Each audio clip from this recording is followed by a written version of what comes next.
Are we filming? Yes, we are. I need to pull this in just a tad. Cool. We step around some things. Hi, guys, and welcome back to Reed's Readers with your host, Clinton Reed. And today, I'm bringing you my November wrap-up. So, I'm just going to go over some stats. In the month of November, I read 12 books, DNF'd 3.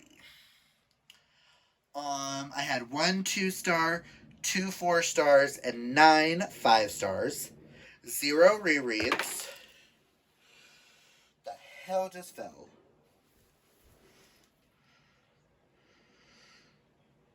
Why did you fall, and where did you fall from? Oh. Books fell. Sorry. 6 had queer representation, 10 had romance, and I read a total of 4,734 pages, which do not include my, the DNFs. So, some of the books I do not own, so I'll just tell you what they're called and stuff like that. I will link them down below, the ones I don't own physical copies of. So, this whole thing looks crooked. I apologize, guys, for the chaotic mess. I'm currently doing the Merry Bookmas live reading sprints while filming this, and now that's completely crooked. Okay. I'll quit messing. Sorry. I'm a little frazzled. Okay. And at the end of the video, I'm going to give you guys my August through November just reading stats. I won't give you any of the books because we're getting into the year videos soon. Okay? So let's go over my 3 DNFs and why I DNF'd them. First, we have Duck and Dive by G.B. Rolfe. To be honest, it's just the writing. I don't like the writing style. G.B. Rolfe is not for me. I thought this would be a super cute, queer rom-com. Just not for me. Flock by Katie Stewart, I was finding kind of dull. And I don't like either of the main characters. I'm sorry, Karina. I tried. I really did. I apologize. And next we have Briarcliff Prep by Brianna Pepins. I just found this. I got over half of the way through. I swear that bookmark went. And I was just bored. Enough said. Now let's get into my books. And the worst book I read this month, I can blame Mel, because it was on the 8 books that I need to read to punish her. It's the only reason why I finished it. And that is Catherine House by Elizabeth Thomas. I gave this 2 stars. You call this a fucking thriller? Where's the thrill? There was no fucking thrill. How is this a thriller if there's no fucking thrill? I was bored out of my fucking mind, and I was hoping that the end would have a good payoff. Nope, it's getting on hold. Don't care. It can go away after our live show on the 7th. That's bye. But on the other hand, I did give 14 Ways to Die by Vincent Ralph 4 stars. Now, this is a YA mystery thriller about a girl named Jess. When she was 7, her mother was murdered by the Magpie Man.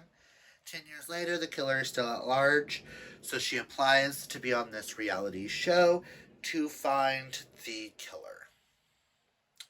And all the twists and turns, I did not see any of this shit coming. And this I loved. Gave it 4 out of 5 stars. We'll read more from Vincent Rolfe in the future. And my last 4-star goes to Love Me Again by Max Walker, which is book 1 in the Stonewall Investigations Blue Creek series, which I absolutely love.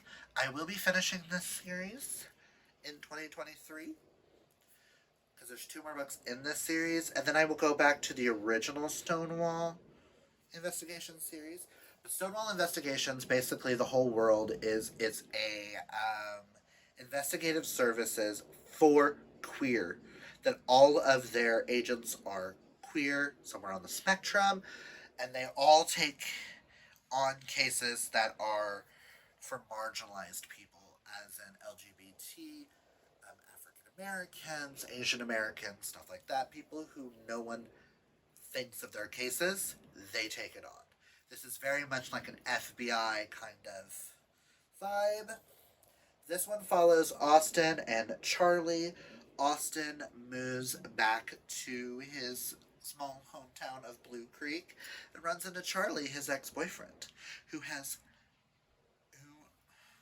I apologize. I feel like I'm rambling and I'm going way too fast. Austin moves back to his hometown of Blue Creek, which has this small town romance.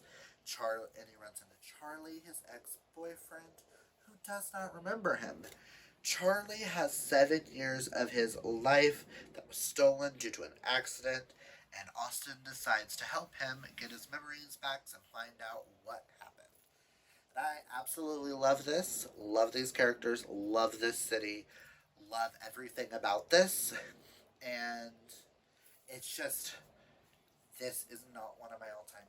I've read a lot of queer romances this year, and this just wasn't like top tier on like the romance, but I really loved the second chance vibes of it. I'm not the biggest second chance romance person, but I am happy I read this and cannot wait to continue. And I want to read more from Max Walker in the future. Now onto my 5 stars. First we have The Heartstopper Yearbook by Alice Oseman. This is just like a yearbook, all about like mini little themes with all the Heartstopper characters. Oh, and you got like bonus stories in it, like moments. If you're a huge Heartstopper fan, I highly recommend this. I still gotta figure out where I'm putting this on our shelves. Because Marilyn Lisman's shelf is getting a little cramped. But love, love, love, love, love this. Thank you, Sterling, for this. Technically, thank you, Sterling, for both of these. Because he pre-ordered this for me. And this was his book box pick for me. If you don't know, Sterling's been doing this whole...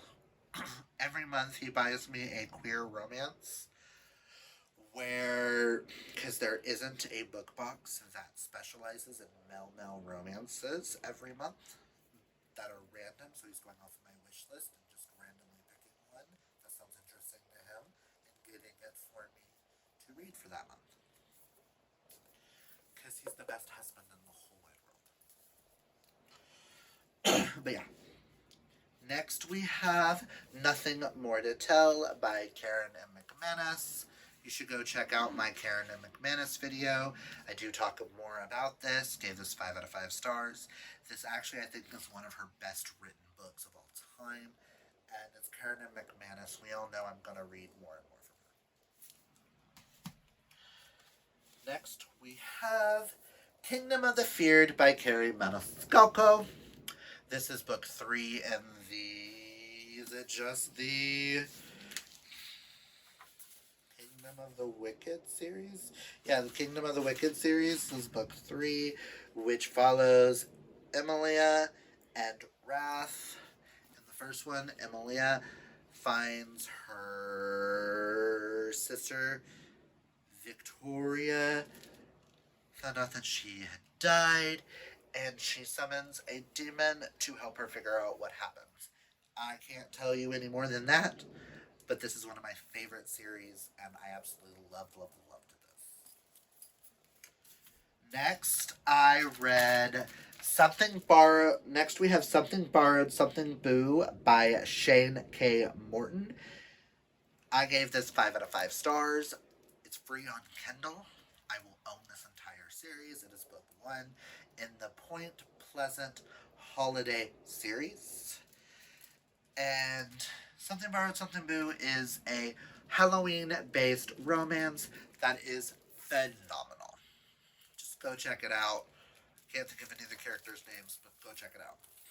And next, I have the entirety of the Madison Kate series.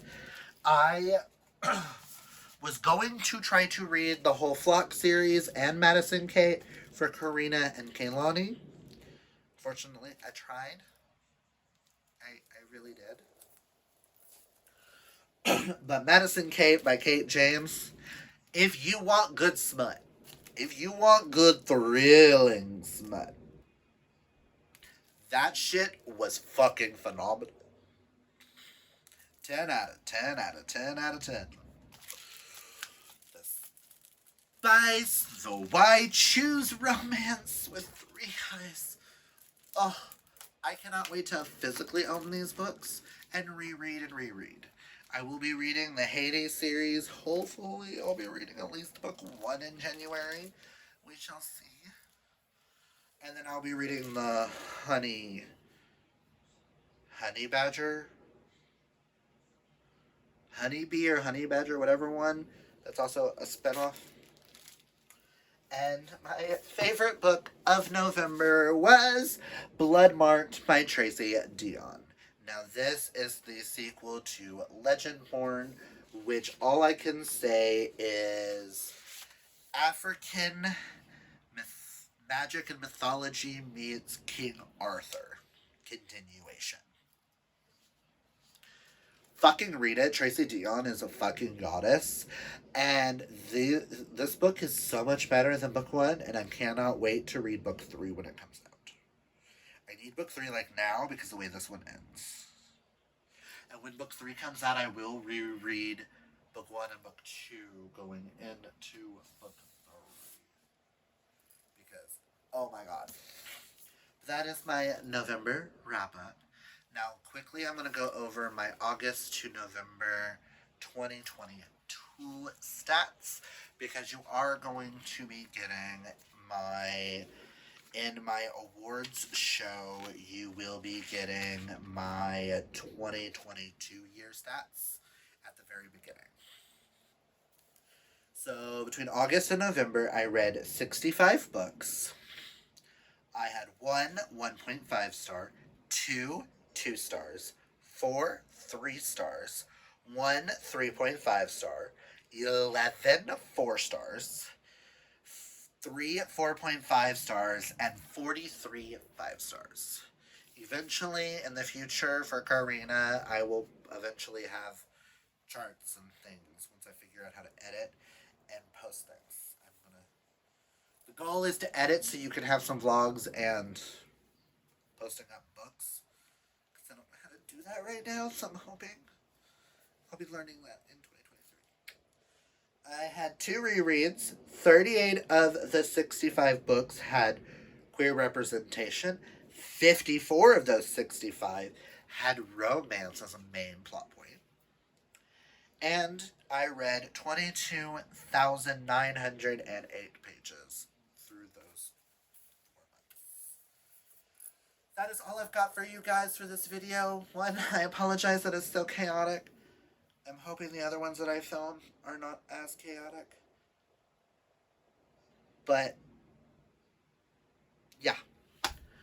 That's all I've got for you guys today. If you like this video, hit that thumbs up. If you're new, hit that subscribe.